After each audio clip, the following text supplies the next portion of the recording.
APCS డీజీపీకి EC సమన్లు జారీ చేసింది. ఢిల్లీకి రావాల్సిందిగా ఆదేశించింది. ఏపీలో ఎన్నికల తర్వాత పలు చోట్ల హింసాత్మక సంఘటనలు చోటు చేసుకున్నాయి. దీనికి వివరణ కోరుతూ కేంద్ర ఎన్నికల సంఘం సమన్లు జారీ చేసింది. శుక్రవారం ఢిల్లీకి రావాల్సిందిగా ఆదేశాలు జారీ చేసింది ఈసీ.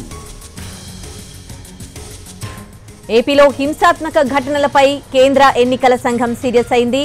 ఏపీసీఎస్ జవహర్ రెడ్డి, డీజీపీకి హరీష్ కుమార్ గుప్తాకి సమన్లు జారీ చేసింది.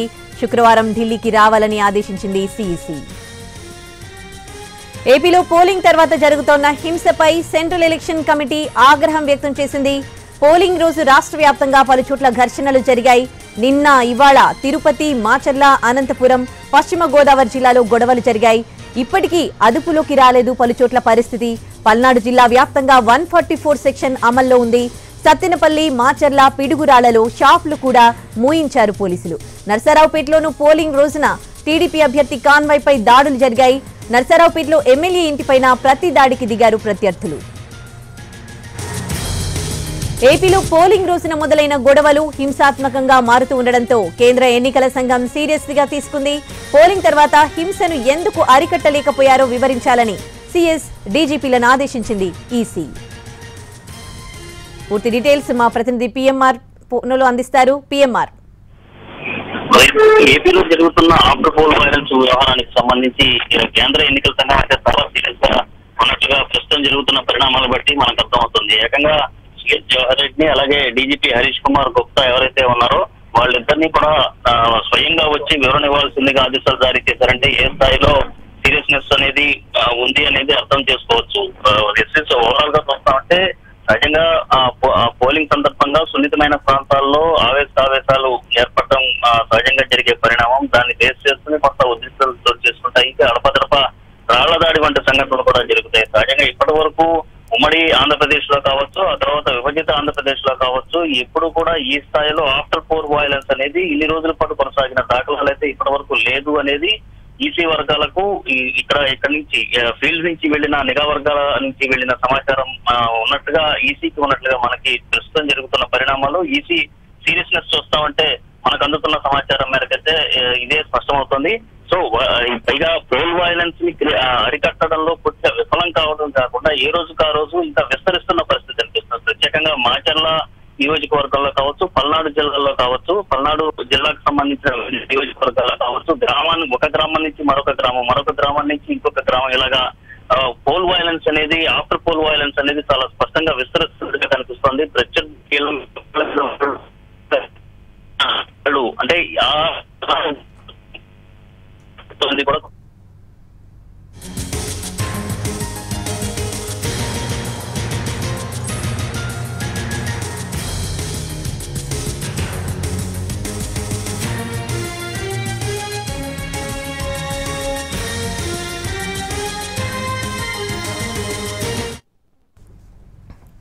ఏపీలో హింసాత్మక ఘటనలపై కేంద్ర ఎన్నికల సంఘం సీరియస్ అయింది. ఏపీసీఎస్ జవహర్ రెడ్డి, డీజీపీ హరీష్ గుప్తాకి సమన్లు జారీ చేసింది. శుక్రవారం ఢిల్లీకి రావాలని ఆదేశించింది సీఈసీ. ఏపీలో పోలింగ్ తర్వాత జరుగుతోన్న హింసపై సెంట్రల్ ఎలక్షన్ కమిటీ ఆగ్రహం వ్యక్తం చేసింది. పోలింగ్ రోజు రాష్ట్ర వ్యాప్తంగా పలు చోట్ల ఘర్షణలు జరిగాయి. నిన్న, ఇవాళ తిరుపతి, మాచర్ల, అనంతపురం, పశ్చిమ గోదావరి జిల్లాలో గొడవలు జరుగుతూనే ఉన్నాయి. ఇప్పటికీ కూడా కొన్ని ప్లేసెస్ లో అదుపులోకి రాలేదు. పల్నాడు జిల్లా వ్యాప్తంగా 144 సెక్షన్ అమల్లో ఉంది. సత్తెనపల్లి, మాచర్ల, పిడుగురాళ్లలో షాపులు కూడా మూయించారు పోలీసులు. నర్సరావుపేటలోనూ పోలింగ్ రోజున టీడీపీ అభ్యర్థి కాన్వాయ్పై దాడులు జరిగాయి. నర్సరావుపేటలో ఎమ్మెల్యే ఇంటిపైన ప్రతి దాడికి దిగారు ప్రత్యర్థులు. ఏపీలో పోలింగ్ రోజున మొదలైన గొడవలు హింసాత్మకంగా మారుతూ ఉండడంతో కేంద్ర ఎన్నికల సంఘం సీరియస్ గా తీసుకుంది. దీన్ని పోలింగ్ తర్వాత హింసను ఎందుకు అరికట్టలేకపోయారో వివరించాలని సీఎస్, డీజీపీలను ఆదేశించింది ఈసీ.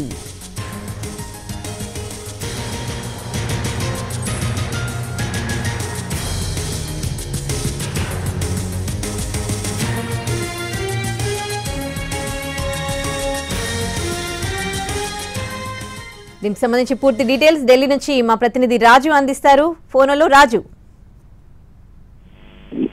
ఉదయశ్రీ, ఏదైతే ఆంధ్రప్రదేశ్ లో ఎన్నికల సందర్భంగా జరిగినటువంటి ఘర్షణ వాతావరణం ఏదైతే ఉందో ఈ వాతావరణం పైన పూర్తిగా కూడా కేంద్ర ఎన్నికల సంఘం దృష్టి సారించింది? ఎందుకు ఇలా జరగాల్సి వచ్చింది? వాస్తవానికి ఇప్పటికీ కూడా అంటే పోలింగ్ పూర్తయి 3వ రోజుకు చేరుకున్నాక కూడా ఇంకా కొన్ని ప్రాంతాల్లో గొడవలు జరుగుతూనే ఉన్నాయి. ఒకరిపై ఒకరు దాడులు చేసుకోవడమే కాకుండా మరికొన్ని చోట్లనైతే ఏకంగా కర్ఫ్యూ లాంటి వాతావరణం కనిపిస్తుంది. సో వీటన్నిటిని బేస్ చేసుకున్న తర్వాతే కేంద్ర ఎన్నికల సంఘం ఎంటర్ అయిందని చెప్పుకోవచ్చు. వాస్తవానికి రాష్ట్రంలో ఉన్నటువంటి 2 పార్టీల నుంచి కూడా కేంద్ర ఎన్నికల సంఘానికి ఇప్పటికే ఫిర్యాదులు వెళ్ళాయి. సో దానికి అనుగుణంగానే అటు రాష్ట్ర డీజీపీ, రాష్ట్ర సిఎస్ ఇద్దరికి కూడా కేంద్ర ఎన్నికల సంఘం ప్రత్యేకంగా నోటీసులు జారీ చేసింది. ఏదైతే రాష్ట్రంలో ఉన్నటువంటి తాజా పరిస్థితులపైన పూర్తి స్థాయి నివేదికతో శుక్రవారం రోజున తమ ముందు హాజరు కావాలని చెప్పి స్పష్టం చేశారు. సో దానికి అనుగుణంగానే ఇప్పుడు రాష్ట్ర DGP, Andhra Pradesh DGP, Andhra Pradesh chief secretary ఇద్దరు కూడా ఢిల్లీకి రావాల్సి ఉంటుంది. ఈ ఏదైతే ఘర్షణ జరుగుతున్నటువంటి ప్రాంతాలకు సంబంధించినటువంటి పూర్తి సమాచారాన్ని, ఇంతకీ గొడవలు ఎక్కడ మొదలయ్యాయి, ఆ తర్వాత భద్రతా పరంగా పోలీసులు తీసుకున్నటువంటి యాక్షన్ ఏంటి, పరిపాలనా పరంగా తీసుకున్నటువంటి చర్యలేంటి, సో ఇటువంటి అంశాలకు సంబంధించి అన్ని అంశాలపైన కూడా ప్రత్యేకంగా పూర్తి స్థాయి నివేదిక ఇవ్వాలి.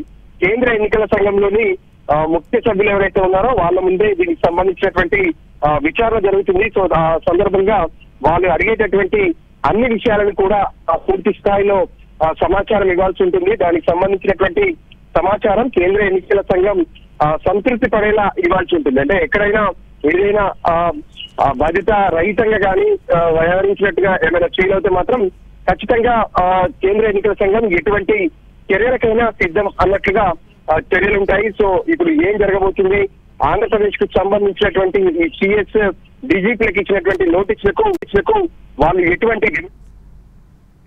వాళ్ళు ఎటువంటి వివరణ ఇవ్వబోతున్నారనేది కూడా చాలా కీలకంగా మారబోతుంది. ఉదయశ్రీ,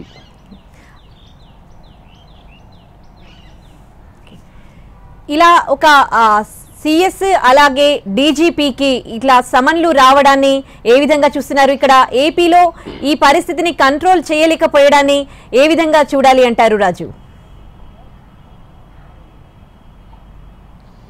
ఎస్, ప్రతిసారి కూడా దేశవ్యాప్తంగా జరిగేటటువంటి సార్వత్రిక ఎన్నికలను కేంద్ర ఎన్నికల సంఘం చాలా ప్రతిష్టాత్మకంగా తీసుకుంటుంది. అంటే వాళ్ళు ఏ రోజైతే షెడ్యూల్ విడుదల చేసేందుకు ప్రెస్ మీట్ పెట్టినప్పుడే కొన్ని విషయాలను స్పష్టంగా చెప్పారు. ఖచ్చితంగా ఎక్కడ ఎటువంటి అవాంఛనీయ సంఘటనలు జరగకుండా, ఎక్కడ ఎటువంటి గొడవలు జరగకుండా కేంద్ర ఎన్నికల సంఘం పూర్తి స్థాయిలో కట్టుదిట్టమైనటువంటి చర్యలు తీసుకోబోతుంది. అందుకోసం అంతకుముందు ఎన్నోసార్లు ప్రత్యేకంగా భద్రతా బలగాలకు సంబంధించినటువంటి ఇన్ఛార్జీలతో కూడా సమావేశాలు నిర్వహించారు. ఆ సమావేశాలకు ఆంధ్రప్రదేశ్ బాధ్యులు కూడా ఇక్కడికి హాజరైనటువంటి పరిస్థితి కనిపించింది. కానీ దేశంలో ఎక్కడా లేని విధంగా, అంటే కొన్ని చోట్ల పోలింగ్ జరిగేటటువంటి సమయంలో గొడవలు జరుగుతాయి, ఆ తర్వాత వెంటనే సద్దుమణిగినటువంటి పరిణామాలు కూడా కనిపించాయి, ముఖ్యంగా వెస్ట్ బెంగాల్ లాంటి రాష్ట్రంలో. కానీ ఇప్పుడు ఆంధ్రప్రదేశ్లో పరిస్థితి చూస్తే చంద్రగిరి కావచ్చు, నరసరావుపేట కావచ్చు, మరోవైపు అనంతపూర్ కావచ్చు, ఇటువంటి ప్రాంతాల్లో జరుగుతున్నటువంటి ఆందోళనను కొంత సీరియస్ గానే ఇప్పుడు కేంద్ర ఎన్నికల సంఘం తీసుకుంది. ఎందుకంటే ముందే సమస్యాత్మక ప్రాంతాలను, అతి సమస్యాత్మక ప్రాంతాలను అన్నింటినీ కూడా గుర్తించారు. సో అక్కడ ఎటువంటి చర్యలు తీసుకోవాలి, అక్కడ గొడవలు జరగడానికి గల కారణాలేంటి, ఇటువంటి అంశాలపైన గత ఎన్నికల సందర్భంగా జరిగినటువంటి తీరును కూడా ఎప్పటికప్పుడు ఎన్నికల సంఘం పర్యవేక్షిస్తుంది.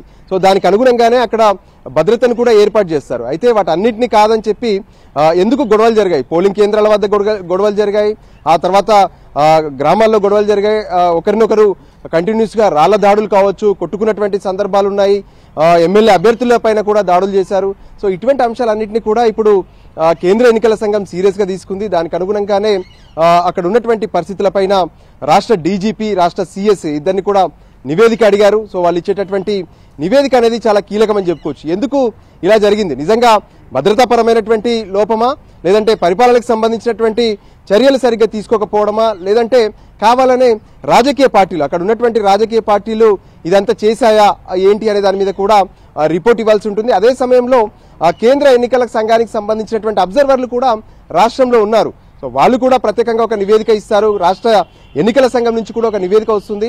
సో వీటన్నిటిని బేస్ చేసుకుని మరి కేంద్ర ఎన్నికల సంఘం శుక్రవారం రోజున ఎటువంటి నిర్ణయం తీసుకుంటుంది అనేది కూడా కీలకంగా ఉండబోతుంది. ఉదయశ్రీ, రాజు, ఆ రోజు ఎన్నికలు ఇతర ప్రాంతాల్లో కూడా జరిగాయి, ఇతర రాష్ట్రాల్లో కూడా జరిగాయి కదా, ఇట్లాంటి ఘటనలు కేవలం ఏపీకే పరిమితమయ్యాయి అనుకోవచ్చా, ఇంకా కంటిన్యూ అవుతూ ఉన్నాయి హింసాత్మక సంఘటనలు ఏపీలో పలు ప్రాంతాల్లో అనుకోవచ్చా, లేకపోతే ఇతర రాష్ట్రాల్లో కూడా ఇలాంటి ఇన్సిడెంట్స్ జరిగాయా?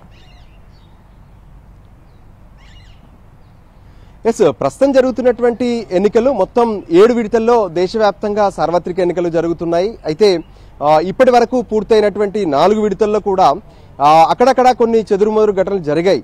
కానీ అవి పోలింగ్ రోజు వరకే పరిమితమయ్యాయి. అప్పటికప్పుడు పోలీసులు పూర్తి స్థాయిలో ఎంటర్ అవ్వడం, ఎవరికి ఎటువంటి ఇబ్బందులు తలెత్తకుండా, ఒకరిపైన ఒకరు దాడులు చేసుకోకుండా కూడా ప్రత్యేకమైనటువంటి చర్యలు తీసుకున్నటువంటి సందర్భం ఉంది. కానీ ఆంధ్రప్రదేశ్లో పరిస్థితులు కొంత డిఫరెంట్గా కనిపిస్తున్నాయి. ఎందుకంటే వెస్ట్ బెంగాల్లో కొన్ని గొడవలు జరిగాయి, కానీ వాటిని వెంటనే అదుపు చేయగలిగారు పోలీసులు. పూర్తి స్థాయిలో అక్కడ ఫోకస్ పెట్టారు.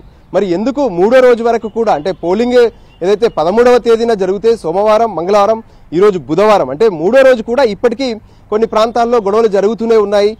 ఏకంగా ఏదైతే కొన్ని గ్రామాల్లోనైతే ప్రత్యేకంగా కర్ఫ్యూ కూడా పెట్టినటువంటి పరిస్థితి కనిపిస్తుంది. సో వీటన్నిటికి కూడా కారణాలు ఏంటి అనే దాని మీద కేంద్ర ఎన్నికల సంఘం అనేది పూర్తి స్థాయిలో దృష్టి సారించింది. ఇప్పటికే రాష్ట్ర ఎన్నికల సంఘం సైతం రాష్ట్రంలో ఉన్నటువంటి తాజా పరిణామాలపైన, అక్కడ ఉన్నటువంటి పరిస్థితులపైన కూడా ఒక నివేదిక ఇచ్చినట్టుగా తెలుస్తుంది. సో ఇప్పుడు ఎల్లుండి హాజరయ్యేటటువంటి సమయంలో, అంటే శుక్రవారం రోజున డీజీపీ సిఎస్లో ఆ నివేదిక ఇస్తారు. మరి ఈలోగా శాంతి భద్రతలన్నీ కూడా పూర్తి స్థాయిలో అదుపులోకి వస్తాయా, లేదంటే అదే పరిస్థితులు కొనసాగుతాయా? ఎందుకంటే ఎన్నికలు అనేటివి ఏదైతే రాష్ట్రం కోసం కావచ్చు, దేశం కోసం కావచ్చు జరుగుతున్నటువంటి ఎన్నికలు, రాష్ట్రంలో అసెంబ్లీకి అంటే కొత్త ప్రభుత్వం ఏర్పాటు చేసేందుకు, కేంద్రంలో కొత్త ప్రభుత్వం ఏర్పాటు అయ్యేందుకు జరుగుతున్నటువంటి ఎన్నికలు. సో ఈ సమయంలో ప్రజలంతా కూడా ఓట్లు పూర్తి స్థాయిలో తమకు ఆలోచించుకొని ఓట్లు వేయాల్సి ఉంటుంది. ఆ ఓటింగ్ అనేది, దానికోసం పోలింగ్ ప్రక్రియ అనేది ఉంది. పోలింగ్ కోసం ప్రత్యేకంగా ఎన్నికల అధికారులే కాదు, శాంతి భద్రతలకు సంబంధించి కూడా పెద్ద ఎత్తున పోలీస్ బలగాలు రంగంలోకి దిగాయి. కానీ వీటన్నిటిని కాదని కూడా ఎందుకు ఇలా గొడవలు జరుగుతున్నాయి, ఈ గొడవల వెనుక ఉన్నటువంటి అసలు కారణాలు ఏంటి, ఏదైనా దురుద్దేశమైనటువంటి కారణాలు ఉన్నాయా, లేదంటే రాజకీయ పరమైనటువంటి కారణాలు మాత్రమే ఉన్నాయా అనే అంశంపైన ప్రత్యేకంగా ఫోకస్ పెట్టారు. సో దానికి సంబంధించి అయితే ఖచ్చితంగా ఏదైతే అటు డీజీపీ సిఎస్లు ఇచ్చేటటువంటి నివేదిక కొంత కీలకంగా ఉండబోతుంది. ఆ తర్వాత అవసరమైతే ఎవరిపైనైనా చర్యలు తీసుకోవాల్సి ఉంటే కూడా కేంద్ర ఎన్నికల సంఘం చర్యలు తీసుకునేందుకు కూడా సిద్ధంగా ఉంటుంది. Udayasri. Right, thanks for the updates Raju.